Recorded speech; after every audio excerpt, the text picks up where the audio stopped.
মৰমৰ ছাত্ৰ ছাত্ৰীসকল তোমালোকক স্বাগতম জনাইছোঁ। আমি আলোচনা কৰি আছিলোঁ ক্লাছ 10ৰ এডভান্স মেথছৰ বিন্যাস আৰু য'ত এই চেপ্টাৰটোৰ ওপৰত আৰু ইতিমধ্যে আমি আগৰ ক্লাছ কেইটাত এক্সাৰচাইজ 6.4ত কুৱেশ্যন নম্বৰ 17 লৈকে ইয়াৰে আগৰ ক্লাছ কেইটাত আমি কমপ্লিট কৰিছোঁ। আজি আমি আলোচনা কৰিম কুৱেশ্যন নম্বৰ 18। কুৱেশ্যনটো প্ৰথমতে ভালদৰে বুজি লোৱা। কুৱেশ্যন নম্বৰ 18ত কুৱেশ্যনটো কি লিখা আছে। ওকে, আহা আমি একেলগে কুৱেশ্যনটো পঢ়ি চাওঁ। হ'ব,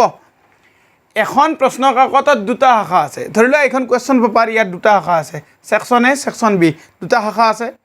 চ' ইয়াত কুৱেশ্যন কেইটা আছে 1 2 3 4 5 6 7 8 9 10। এই গোটেই কুৱেশ্যন পেপাৰখনত মুঠ 10টা প্ৰশ্ন আছে, হয়নে? এ ছেকশ্যনত কেইটা কুৱেশ্যন আছে? 5টা। বি ছেকশ্যনত কিমানটা আছে? 5টা। এ ছেকশ্যনত আছে 5টা, বি ছেকশ্যনত আছে 5টা, মুঠ 10টা প্ৰশ্ন আছে। ক'ত আছে? এইখন কুৱেশ্যন পেপাৰত। তুমি কুৱেশ্যনটো ভালদৰে পঢ়িছোৱাচোন। প্ৰশ্ন কাকতত দুটা শাখা আছে, ইয়াৰে প্ৰতিটো শাখাত 5টাকৈ মুঠ 10টা প্ৰশ্ন আছে, এনেকুৱা হয়। ইয়াৰে 6টা প্ৰশ্নৰ উত্তৰ কৰিব লাগে। এইটো হৈছে ইম্পৰ্টেণ্ট মাৰ্ক। চোৱা, 6টা প্ৰশ্নৰ উত্তৰ কৰিব লাগে। যদিও আমাক ইয়াত 10টা প্ৰশ্ন দিয়া আছে কুৱেশ্যন পেপাৰখনত, আমি উত্তৰ কৰিব লাগে মাত্ৰ 6টা কুৱেশ্যনৰ, হয়। চোৱা নেক্সট আৰু কি দিয়া আছে। যদি একোটা শাখাৰ পৰা 4টাতকৈ বেছি প্ৰশ্নৰ উত্তৰ কৰিব দিয়া নহয়, তাৰমানে এইটো শাখাৰ পৰা তুমি 4টাতকৈ বেছি কুৱেশ্যনৰ এনচাৰ কৰিব নোৱাৰা, বা এইটো শাখাৰ পৰাও তুমি 4টাতকৈ বেছি কুৱেশ্যনৰ এনচাৰ কৰিব নোৱাৰা। এইখিনি বুজি পালা? এতিয়া চোৱা ইয়াৰ পিছৰ কথাখিনি কি দিয়া আছে। তেনেহ'লে এজন পৰীক্ষাৰ্থীয়ে কিমান ধৰণে তেওঁৰ 6টা প্ৰশ্ন বাছনি কৰিব পাৰিব। এতিয়া এই গোটেই কুৱেশ্যনটোৰ অভাৰঅল কনচেপশ্যনটো এনেকুৱা। এখন কুৱেশ্যন পেপাৰ আছে, ইয়াত দুটা শাখা আছে, আৰু প্ৰতিটো শাখাতে 5টাকৈ মুঠ 10টা প্ৰশ্ন আছে। এইখিনি বুজি পালা? কণ্ডিশ্যন দুটা দিয়া আছে। এই গোটেই কুৱেশ্যন পেপাৰখনৰ পৰা তুমি 6টা প্ৰশ্নৰ উত্তৰ কৰিব লাগে। কণ্ডিশ্যন কি? কণ্ডিশ্যনটো হ'ল এইটো, এটা শাখাৰ পৰা 4টাতকৈ বেছি প্ৰশ্ন বাছনি কৰিব নিদিয়ে। বুজি পাইছনে? মানে তুমি এনেকুৱা কৰিব নোৱাৰা যে মই এ ছেকশ্যনৰ প্ৰথম 5টা কুৱেশ্যন কৰিলোঁ, বি ছেকশ্যনৰ এটা কুৱেশ্যন কৰিলোঁ, এইটো হ'লে নহ'ব। তুমি ইয়াত 4টাতকৈ বেছি প্ৰশ্নৰ উত্তৰ কৰিব নোৱাৰা। বুজি পাইছানে কথাটো? আৰু ঠিক তেনেধৰণে এই তলৰ ছেকশ্যনটোৰ পৰাও তুমি 4টাতকৈ বেছি প্ৰশ্নৰ উত্তৰ কৰিব নোৱাৰা। হ'ল, এইখিনি বুজি পালা? এতিয়া চোৱা,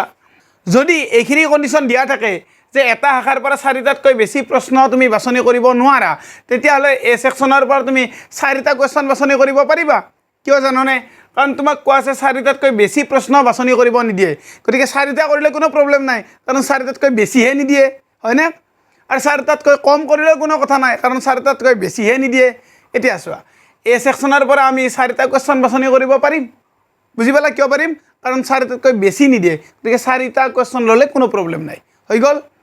মুঠ আমি কেইটা প্ৰশ্ন বাছনি কৰিব লাগে? 6টা। মুঠ আমি 6টা প্ৰশ্নৰ উত্তৰ কৰিব লাগে, হয়নে? যদি এ ছেকশ্যনৰ পৰা আমি 4টা কুৱেশ্যনৰ এনচাৰ কৰোঁ, তেতিয়াহ'লে বি ছেকশ্যনৰ পৰা কেইটা কুৱেশ্যনৰ এনচাৰ কৰিব লাগিব? 2টা। কাৰণ তেতিয়া মুঠ কেইটা প্ৰশ্নৰ উত্তৰ কৰা হ'ব? 6টা। এইখিনি বুজি পালা?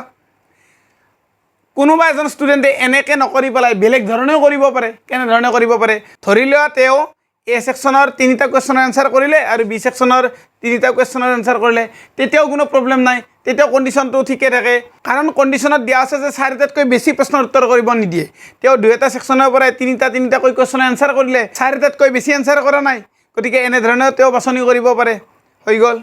কোনোবাই এনেধৰণেও বাছনি কৰিব পাৰে যে তেওঁ এ ছেকশ্যনৰ পৰা 2টা কুৱেশ্যনৰ এনচাৰ কৰিব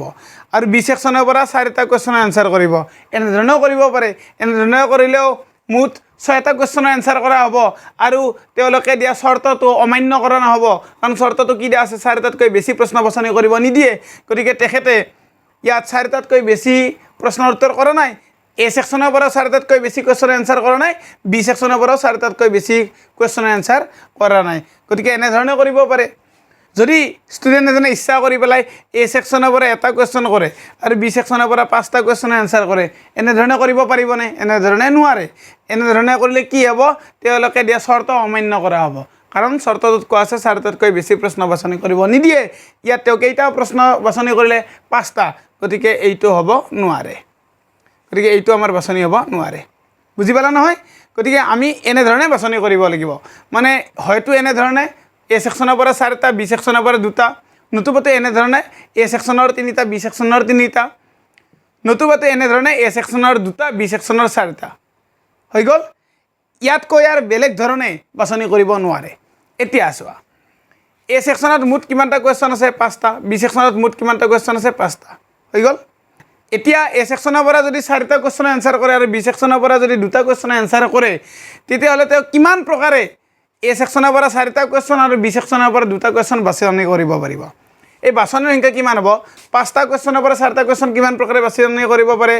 5C4 প্ৰকাৰে আৰু 5টা কোৱেশ্চনৰ পৰা 2টা কোৱেশ্চন 5C2 প্ৰকাৰে আৰু এই দুইটা কাম একেলগে কিমান প্ৰকাৰে বাছনি কৰিব পাৰিব এই দুইটাৰে হ'ব পূৰণফল ভেৰি ইজি কোনো টান কাম নহয় এতিয়া এই দুটা কি হ'ব 5C3 ইনটু এই ক্ষেত্ৰত হ'ব 5C3 তৃতীয় ক্ষেত্ৰত চোৱা 5C2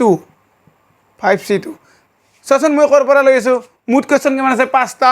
আৰু কেইটা লৈছোঁ 2টা গতিকে 5C2 ইনটু ইয়াতো চোৱা মুঠ কুৱেশ্যন 5টা কেইটা লৈছোঁ 4টা গতিকে 5C4 হৈ গ'ল এইখিনি এই তিনিটা টাইপত যে বাছনি কৰিব পাৰোঁ ইয়াৰে প্ৰত্যেকৰে ক্ষেত্ৰত বাছনিৰ সংখ্যা বেলেগ বেলেগ ওলায় এতিয়া মুঠ বাছনিৰ সংখ্যা কিমান হ'ব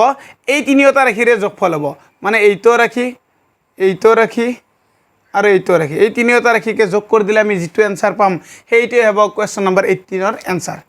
একদম টান নহয় হয়নে নিশ্চয় ভালদৰে বুজি পাইছ যদি তুমি ধুনীয়াকৈ বুজি পাইছ তেতিয়াহ'লে ভিডিঅ'টো এবাৰ লাইক কৰি দিয়া কমেণ্ট বক্সত ধুনীয়াকৈ বুজি পোৱা বুলি কমেণ্ট কৰি জনাবা হ'ব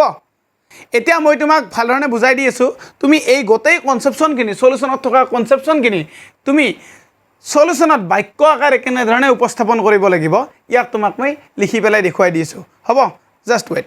এতিয়া তুমি মনোযোগেৰে চোৱা কুৱেশ্যন নম্বৰ 18ৰ সলিউশনটো আমি কেনেধৰণে লিখিব পাৰিম চোৱা ধৰা হ'ল প্ৰশ্ন কাকতত থকা শাখা দুটা এ আৰু বি এই যি দুটা শাখা আমি লিখিছোঁ ইয়াত এ শাখা আৰু বি শাখা ইয়াতো কুৱেশ্যনতো উল্লেখ কৰা নাই যে শাখা দুটাৰ নাম হ'ব এ বা বি ইয়াত কি কোৱা আছে কেৱল কোৱা আছে যে প্ৰশ্ন কাকতখনত দুটা শাখা আছে হয়নে এনেধৰণেহে কোৱা আছে গতিকে আমি শাখা দুটাৰ ইয়াত নাম দি লৈছোঁ কি বুলি নাম দিছোঁ আমি ধৰা হ'ল প্ৰশ্ন কাকতত থকা শাখা দুটা এ আৰু বি আৰু প্ৰতিটো শাখাতে 5টাকৈ প্ৰশ্ন আছে হ'ল যিহেতু একোটা শাখাৰ পৰা 4টাতকৈ বেছি প্ৰশ্নৰ উত্তৰ কৰিব দিয়া নহয় গতিকে সম্ভাব্য বাছনিবোৰ তলত দিয়া ধৰণৰ হ'ব আৰু এইখিনি কথা মই তোমাক অলপ আগতে ধুনীয়াকৈ বুজাই দিছোঁ তুমিও নিশ্চয় ভালদৰে বুজি পাইছ এতিয়া চোৱা আমি কি লিখিম শেষত লিখি দিবা এতেকে মুঠ বাছনিৰ সংখ্যা সমান কি হ'ব এই তিনিওটা ৰাশিৰে যোগফল হ'ব ইয়াত লিখি দিলা তাৰপিছত চোৱা 5C4 এটি n-1 ফৰ্মুলা ইয়াৰ মানটো কিমান আছিলে n গতিকে 5C4 ৰ মান কিমান হ'ব 5 আৰু ইয়াতো চোৱা 5C4 ৰ মান কিমান হ'ব 5 আৰু চোৱা বাকি 5C2 5C3 এইবিলাকত আমি এনচিআৰ ফৰ্মুলা ইউজ কৰি দিছোঁ এইখিনি তুমিও কৰিব পাৰিবা এতিয়া চোৱা আমি কি কৰিব লাগিব এইখিনিক আমি সিম্পলিফিকেশন বা সৰলীকৰণ কৰিব লাগিব তোমালোকে সিম্পলিফিকেশনখিনি তলে তলে কৰি যাবা মই তোমালোকক এইফালে কৰি পেলাই দেখুৱাই দি আছোঁ যাতে তোমালোকে ভালদৰে দেখা পোৱা হ'ব চোৱা আমি এইখিনিত কৰি ল'ম চাবা দে ইয়াত আছে কিমান 5 দিস ইজ ইকুৱেল টু চোৱা ইয়াত কি আছে 5 ইনটু ইয়াত লিখি দিয়া 5 ইনটু ফেক্টৰিয়েল 5ক আমি ফেক্টৰিয়েল 3 লগত কটাকটি কৰাৰ কাৰণে ইয়াক লিখিব পাৰোঁ 5 ইনটু 4 ইনটু ফেক্টৰিয়েল 3 তলত থাকিলে ফেক্টৰিয়েল 2 ইনটু ফেক্টৰিয়েল 3 ফেক্টৰিয়েল 2 ৰ মান কিমান 2 অনলি ইনটু থাকি গ'ল ফেক্টৰিয়েল 3 তাৰপিছত ফেক্টৰিয়েল 3 কেনসেল 2 ৰে 4 কেটেলে কিমান হ'ব 2 বাৰ এইখিনি থাকিল প্লাস নেক্সট এইখিনি চাই লোৱা এইখিনি কি দিয়া আছে ফেক্টৰিয়েল 5 চোৱাচোন ফেক্টৰিয়েল 5ক পুনৰ 5 ইনটু 4 ইনটু ফেক্টৰিয়েল 3 কৰিব পাৰোঁ তলত কি থাকিলে ফেক্টৰিয়েল 3 ইনটু ফেক্টৰিয়েল 2ক আমি 2 লিখিব পাৰোঁ ইনটু পুনৰ ফেক্টৰিয়েল 5ক লিখিব পাৰোঁ 5 ইনটু 4 ইনটু ফেক্টৰিয়েল 3 তলত থাকিলে factorial 3 into factorial 2 factorial 3 as it is ৰাখি দিয়া ফেক্টৰিয়েল 2 ৰ মানটো কিমান হ'ব 2 ইনটু 1 মানে 2 লিখিব পাৰিবা নেক্সট প্লাস দিয়া ইয়াত কি আছে চোৱা ফেক্টৰিয়েল 5 ফেক্টৰিয়েল 2 ফেক্টৰিয়েল 3 পুনৰ ফেক্টৰিয়েল 5ক লিখিব পাৰিম 5 ইনটু 4 ইনটু ফেক্টৰিয়েল 3 তলত কি থাকিলে ফেক্টৰিয়েল 2 ৰ মানটো 2 ইনটু ফেক্টৰিয়েল 3 ইনটু কি থাকিলে 5 এতিয়া চোৱাচোন ফেক্টৰিয়েল 3 কেনসেল ইয়াত ফেক্টৰিয়েল 3 কেনসেল ইয়াত 2 দুগুণ 4 এই 2 দুটা তুমি 4 ৰ লগত কেনসেল কৰি দিব পাৰিবা এইফালে চোৱা ফেক্টৰিয়েল 3 কেনসেল 2 ৰে 4 কেটেলে কিমান হ'ব 2 বাৰ এতিয়া চোৱা এইফালে কিমান হ'ল 5 দুগুণ 10 10 5 গুণ 50 যোগ এইবাৰ চোৱা 5 5 গুণ 25 25 4 গুণ 100 যোগ এইফালে শেষত চোৱা 5 দুগুণ 10 10 5 গুণ 50 দিস ইজ ইকুৱেল টু কিমান হ'ল 200 গতিকে এই 200টোৱে হ'ল কুৱেশ্যন নম্বৰ 18ৰ এনচাৰ ওকে তুমি নিশ্চয় এই গোটেই সলিউশনটো ভালদৰে বুজি পালা এতিয়া তুমি এই সলিউশনটো বহুত ধুনীয়াকৈ তুলি লোৱা ইয়াত মনোযোগেৰে তুমি এটা কথা শুনি লোৱা এইটো হৈছে formula this is not the part of this solution ইয়াক মই তোমাক কেৱল বুজাৰ কাৰণে লিখি দিছোঁ আৰু চোৱা ইয়াৰে পৰা প্ৰথমতে ইয়ালৈকে লিখিবা তাৰ পিছত তুমি এই গেটা ষ্টেপ লিখি দিবা এই গেটা ষ্টেপ এই তিনিটা ষ্টেপ বাকি থাকিল এই ষ্টেপ তিনিটা যদি মই তলত লিখিলোহেঁতেন তেতিয়া হ'লে হয়তো তোমাৰ দেখা পোৱাত অলপ অসুবিধা হ'লহেঁতেন সেইকাৰণে মই তোমাক এইফালে কৰি পেলাই বুজাই দিছোঁ তুমি নিশ্চয় ধুনীয়াকৈ বুজি পালা এতিয়া তুমি এই গোটেই সলিউশনটো বহিত তুলি লোৱা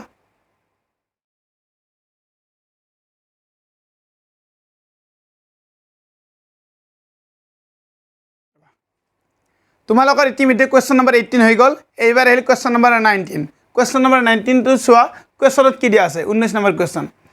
চাৰিটা স্বৰবৰ্ণ আৰু আঠটা ব্যঞ্জন বৰ্ণ দিয়া আছে স্বৰবৰ্ণ দিয়া আছে কিমানটা চাৰিটা ব্যঞ্জন বৰ্ণ কিমান দিয়া আছে আঠটা ইয়াৰে দুটা ভিন্ন স্বৰবৰ্ণ আৰু তিনিটা ভিন্ন ব্যঞ্জন বৰ্ণ বাছি লৈ পাঁচটা অক্ষৰযুক্ত কিমান শব্দ গঠন কৰিব পাৰি অৰ্থ থাকক বা নাথাকক এতিয়া চোৱা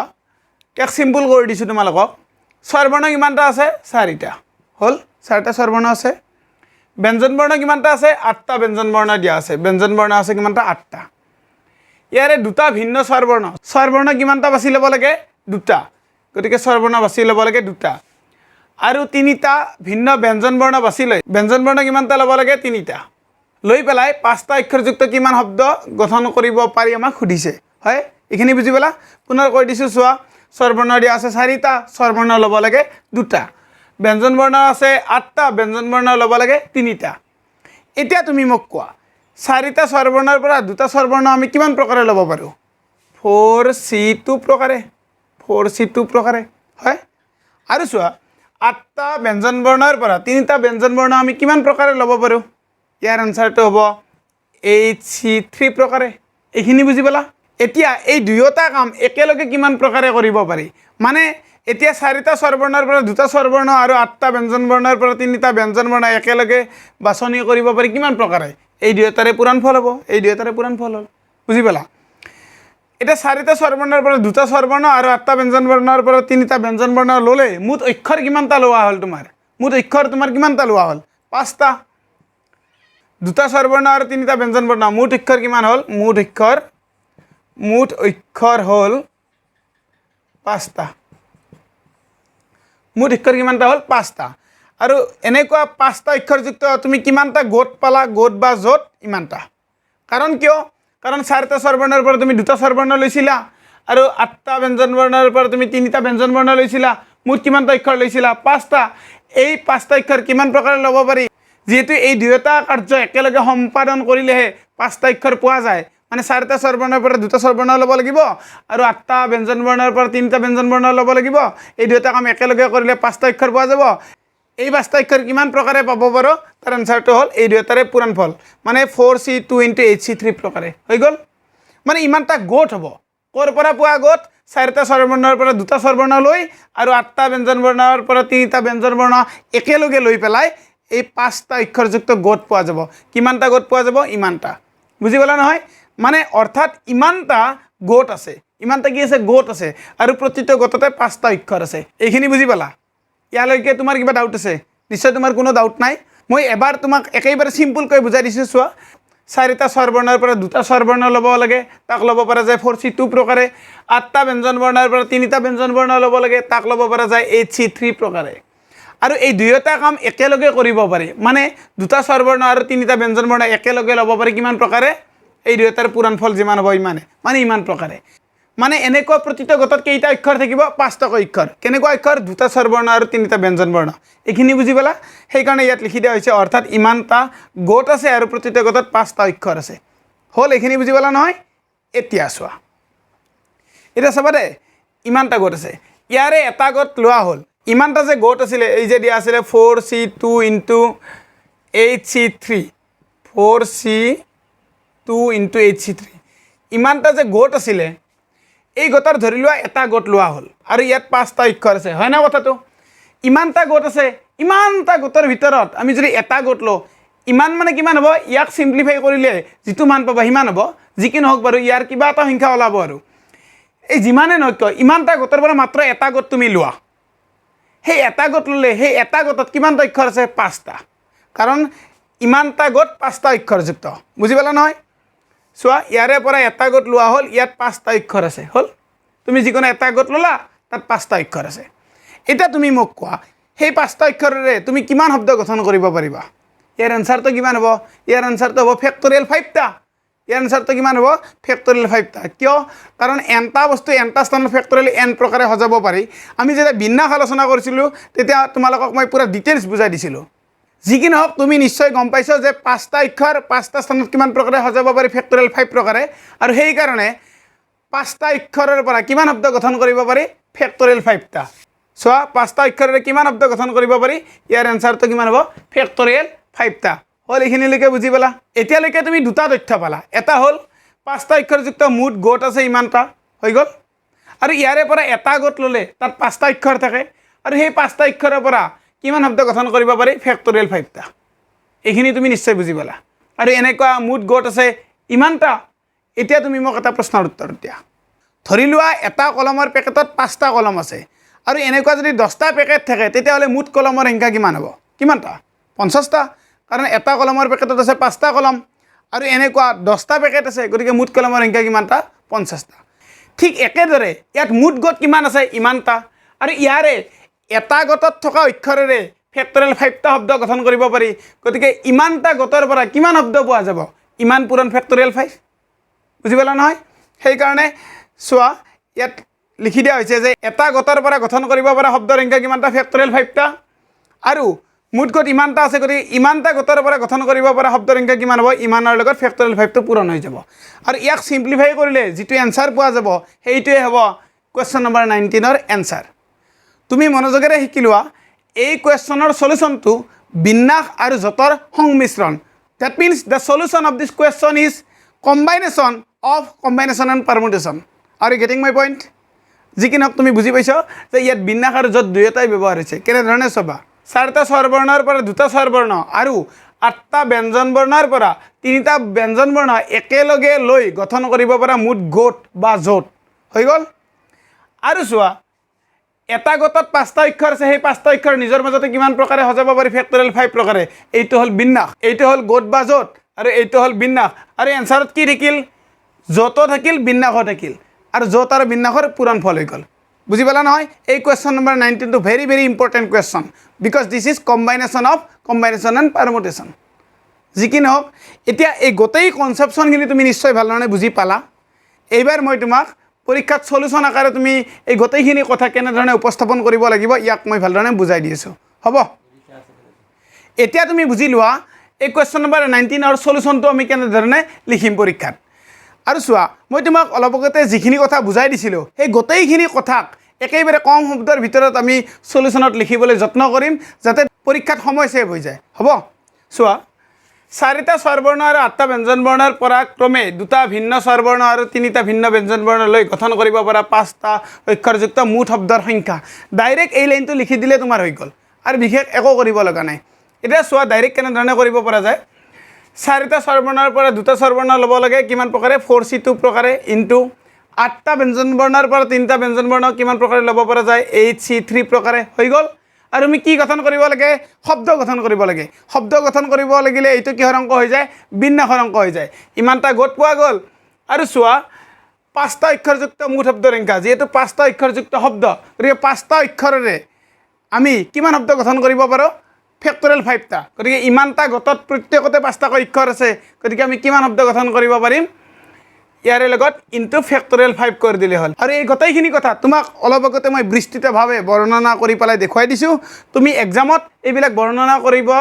নালাগে তুমি ডাইৰেক্টলি এনেধৰণে লিখি দিব পাৰিবা হ'ল বুজি পালা নহয় এতিয়া আমি এইখিনিক সিম্পলিফাই কৰিলে বা সৰল কৰিলে যিটো এনসাৰ পাম সেইটোৱে হ'ব কুৱেশ্যন নম্বৰ 19 ৰ এনসাৰ চোৱা এই কুৱেশ্যন নম্বৰ 19 ৰ সলিউশনটো বহুত দীঘল নহয় কিন্তু ইয়াৰে মাজত লুকাই থকা যিখিনি কনচেপ্টশ্যন সেইখিনি ভালধৰণে বুজিবলগীয়া তোমালোকে নিশ্চয় বুজি পাইছা এতিয়া চোৱা আমি ইয়াক ফৰ্মুলাত এপ্লাই কৰি দিম 4c2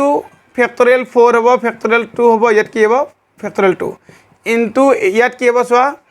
ইয়াত হ'ব ফেক্টৰিয়েল 8 ইয়াত হ'ব ফেক্টৰিয়েল 3 ইনটু ইয়াত হ'ব ফেক্টৰিয়েল 5 ইনটু ইয়াত হ'ল ফেক্টৰিয়েল 5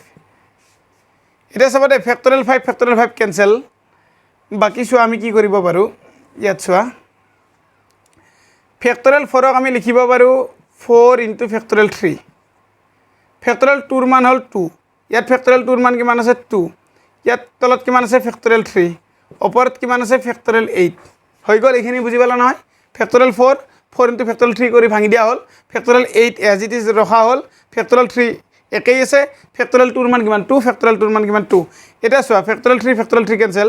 2 দুগুণ কিমান হ'ল 4 কেনসেল কি ৰৈ গ'ল ফেক্টৰিয়েল 8 অনলি হৈ গ'ল এতিয়া তুমি ফেক্টৰিয়েল 8ৰ মানটো বহাই দিব লাগে এটা ফেক্টৰিয়েল 8ৰ মানটো তুমি মনত ৰাখিও থৈ দিব পাৰিবা 40320 হয় নতুবা তোমাৰ যদি মনত নাথাকে তেতিয়াহ'লে তুমি পূৰণ কৰি উলিয়াই দিব পাৰিবা কোনো প্ৰবলেম নাই এর মানটো হ'ল 40320 so this is your answer হৈ গ'ল এতিয়া তুমি এই গোটেই সলিউশনটো বহুত ধুনীয়াকৈ তুলি লোৱা হ'ব